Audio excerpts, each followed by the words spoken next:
যদি আপুনি প্ৰথমবাৰ মোৰ ভিডিঅ'টো চাইছে তেনেহলে চেনেলটো সাবস্ক্ৰাইব কৰি ল'ব আৰু বেল আইকনটো দবাবলৈ নাপাহৰিব। নমস্কাৰ, মই পিটি শিখে আপোনালোকক আজিৰ সময়লৈ স্বাগতম জনাইছো। মই আজি আপোনালোকক দেখুৱাম কেনেদৰে ঘৰতে সহজতে কুচন বনাব পাৰে পুৰণা কাপোৰে।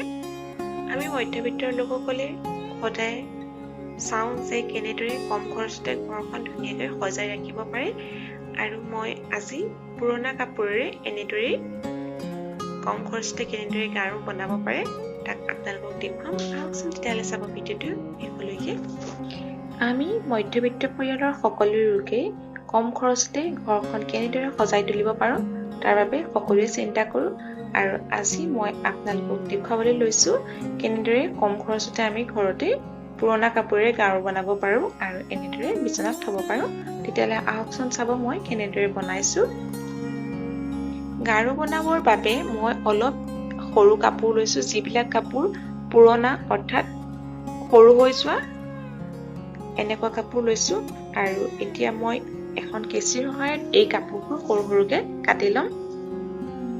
এয়া চাওক, মই এখন কেঁচিৰে এইবিলাক কাপোৰ সৰু সৰুকৈ কাটি লৈছোঁ।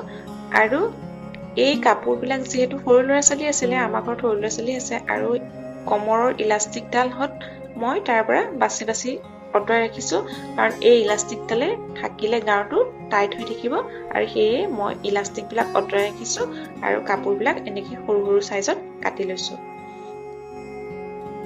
এতিয়া মোৰ ওচৰত এটা বগা কাপোৰ আছিলে, যিটো এনেকৈ মেখেলা কাপোৰ আছিলে, পলিষ্টাৰ কাপোৰ। এতিয়া যিহেতু লকডাউন আৰু সেইবাবে ভাল কাপোৰ নাই, আৰু মই এতিয়া সেই কাপোৰডোখৰতে এনেকৈ গোল ৰাউণ্ড শ্বেপ এটা দি লৈছোঁ। মই গোল গাৰু বনাম, আপোনালোকক দেখুৱাম। আপোনালোকে যেনেদৰে বিচাৰে গাৰু বনাব তেনেদৰে কাপোৰটো কাটি ল'লে হ'ল। মই গোল গাৰু বনাম আৰু সেয়ে মই গোলকৈ কাটি লৈছোঁ। মই এনেদৰে দুখন গোলকৈ কাপোৰ কাটি লৈছোঁ, আৰু এতিয়া এই কাপোৰকেইখন মই ছাইডৰ চিলাই ল'ম। এয়া চাওক, মোৰ চিলাই হ'ল। মই এই কাপোৰটো গাৰু কভাৰটো হাতেৰে দিয়ে চিলাইছোঁ, যিহেতু মেচিনটো অলপ বেয়া হৈ আছে সেইকাৰণে হাতেৰে চিলাইছোঁ।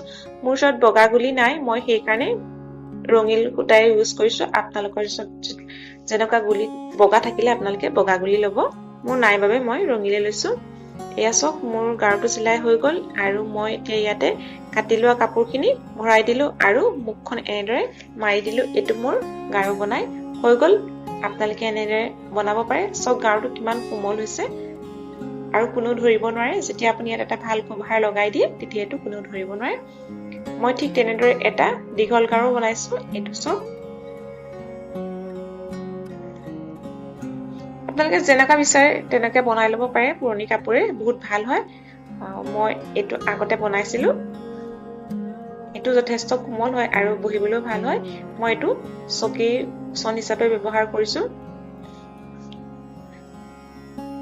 আৰু এটা চাওক, এইটো এনেকৈ সৰুকৈ বনাইছিলোঁ অকণমান। এনেকুৱা গাৰুবিলাক চকীতো থ'ব পাৰে আপুনি, নহ'লে বিচনাতো থৈ দিব পাৰে, ভাল লাগে দেখিবলৈ। এনেকৈ মুখনিখন মাৰি দিছোঁ কাপোৰবিলাক ভৰোৱাৰ পিছত। যিহেতু মোৰ ওচৰত এতিয়া ভাল কাপোৰ নাই কভাৰ লগাবৰ বাবে, সেয়ে মই এনেকৈ এতিয়া বনাই থৈছোঁ।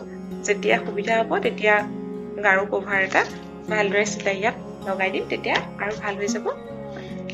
এইকেইটা চাওক, মোৰ পুৰণি কাপোৰেৰে বনোৱা গাৰু। এয়া চাওক, মই গোলকৈ চিলোৱা কুচনটো এনেদৰে মুহাটোতে আপোনালোকক থৈ পেলাই দেখুৱাইছোঁ। এনেকুৱা সৰু মুহাটো আপোনালোকে এনেদৰে থ'বৰ বাবে কুচন ব্যৱহাৰ কৰিব পাৰে, তেতিয়া বহিবলৈও ভাল হয় আৰু দেখিবলৈও ভাল হয়। এতিয়া মোৰ কুচনটো বগা কাৰণে দেখিবলৈ বেয়া লাগিছে, যদি ইয়াৰ লগত মিলা আমি এটা কভাৰ লগাই দিওঁ তেতিয়া দেখিবলৈ শুৱনি হ'ব। এয়া চাওক, মই এনেদৰে চকীত থৈ দিওঁ, প্লাষ্টিকৰ চকীত। দেখিবলৈও ভাল হয় আৰু বহিবলৈও সুবিধাজনক হয়। আপোনালোকে এনেকৈও ব্যৱহাৰ কৰিব পাৰে। ইচ্ছা কৰিলে আপোনালোকে কভাৰটোত ফুলো কৰিব পাৰে, তেতিয়াও দেখিবলৈ ভাল হয়। মোৰ অৱশ্যে এতিয়া কোনো ধৰণৰ ভাল কাপোৰ নাই বাবে মই আপোনালোকক এনেদৰে দেখুৱাইছোঁ।